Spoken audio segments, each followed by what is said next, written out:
今天不玩超模，来玩一下以前很强但现在很原始的英雄，就是之前加强了这个魏。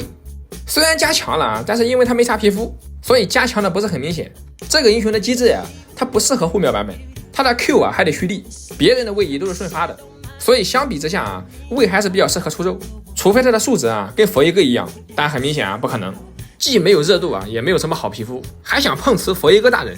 老老实实出肉当个工具人吧。第一件先收3项，然后双抗鞋、巨9加血手再来个双生，最后补个复活甲，鞋子附魔石像鬼，符文征服者残暴，巨杀小吸血，最后再带个过度生长。他目前只能这样玩半肉，比如这把打的是盲僧，如果我们玩纯输出的话，我们还得蓄力 Q， 他只要 W 过来一个 RQQ 我们就没了，所以只有出肉才能顶住他，然后再用大招配合队友反打。像这一波你可以看出魏加强的这个 W 确实有用，居然扛住了盲僧大人的一套技能，你要换以前早就被秒了。虽然这个伤害还是一如既往的幽默，因为他这个锁头，所以就导致他不能有太高的伤害。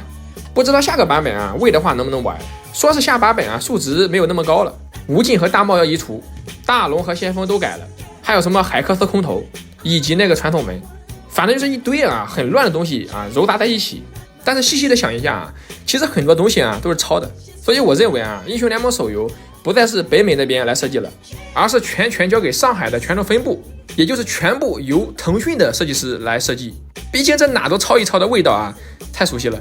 不能说下个版本不好，有创新是好事，但是这突然大改有点太唐突了。毕竟排位是一个比较严肃的事情但这么改的话，什么骑霸王龙什么的，有点像娱乐模式了，就怕最后搞的手游的职业比赛搞得跟娱乐赛一样，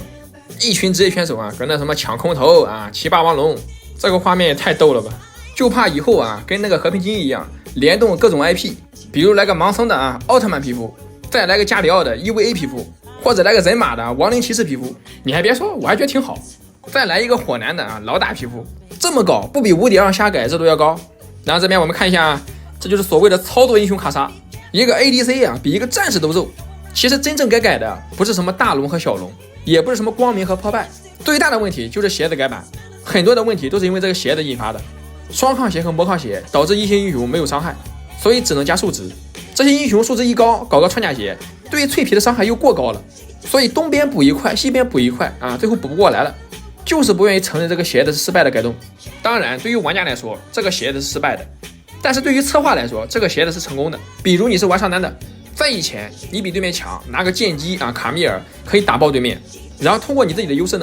去帮队友打中下节奏，这样你的输赢就很难被控制。但是现在你哪怕比对面强，他出个护甲鞋你就只能跟他对着混，队友强你赢，队友弱你也帮不了，只能等输。包括移除破剑者就是为了防止在你该输的局你靠这个赢了，那么对面的日活哥就很难受。所以为了优化这些千场日活哥的这个体验，防止他们在混分的时候被对面打成0-8，必赢的局都能搞输，所以这个双抗鞋就出来了。你没发现吗？自从有了双抗鞋，千场至尊700-800场的传说变多了，因为确实这个环境更适合混了。有时候你好好打认真打，你很累，打上2-3把你就不想玩了。但是你要放空大脑就慢慢的混，该赢的局赢，该输的局输，你可以轻松的一天打上20多把。每次我在视频里发日活哥，有些人就会说一天打20-30把，这些人是铁打人吗？他们当然不是铁打人，只是他们玩游戏很放松，他从来不思考对面想干嘛自己该怎么反制，就是随波逐流的点技能。这种玩游戏的方式根本不会累，然后场次一高段位上去了，一高兴就买个皮肤。这也就是我说的鞋子的改动对于玩家来说是失败的，但是对于策划来说这是很成功的，因为现在千场至尊太多了，而且他们非常的自信，你如果段位没他们高，那么大概率他是瞧不起你的。虽然你的游戏表现比他好，但人家就是段位比你高，你跟他讲场次吧，人家不听，不听王八念经，就问我段位是不是比你高吧。有时候问我咱们这个游戏有没有鸡爪流，说实话还真有，不是赛恩也不是别的，是亚索。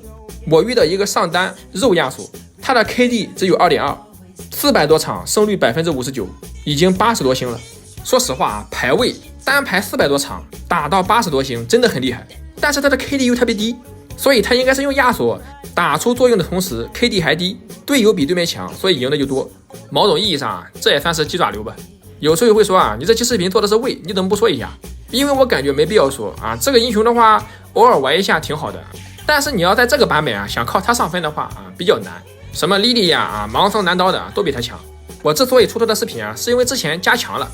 顺便给你们看一下，在这个版本玩这种原始人打数值怪有多难。你玩数值怪不一定赢，但是过程肯定是爽的。你玩原始人啊不一定输，但是过程一定很难受。